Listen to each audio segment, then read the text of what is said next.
It's the moment Alsu Kurmasheva had dreamed of for months. An emotional reunion with her family at Joint Base Andrews outside Washington after more than 9 months of wrongful detention in Russia.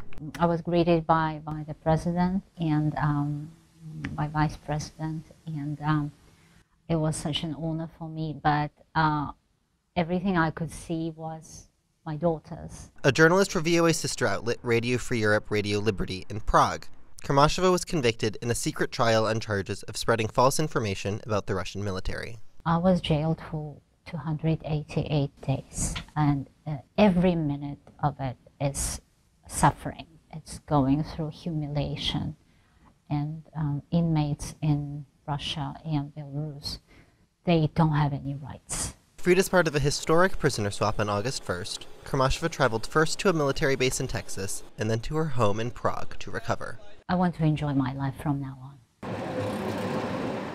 Back in Prague, finally setting foot in her family's apartment was overwhelming, she said.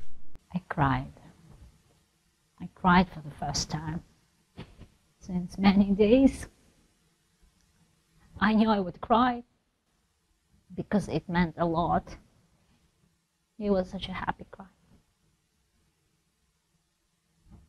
I still can't stop hugging my children. Kurmasheva's case is part of Moscow's wider crackdown on independent media.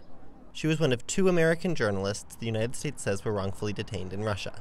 Like Kurmasheva, Wall Street Journal reporter Evan Gershkovich was detained and convicted in a sham trial before also being released in the swap.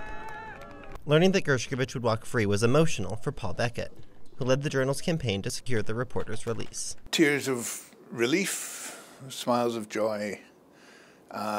Hard to fully comprehend. I think it's probably still a bit hard to fully comprehend, but yeah, just a moment of an enormous weight lifted, and all of the effort felt like at that moment it paid off.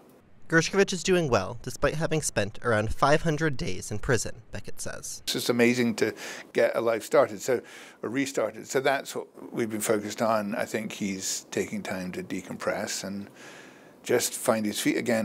The cases of Gershkovich and Kurmasheva highlight the Russian government's harsh crackdown on independent journalism. And journalists are afraid to seek independent sources of information because all those sources have been banned or have been designated illegal in Russia.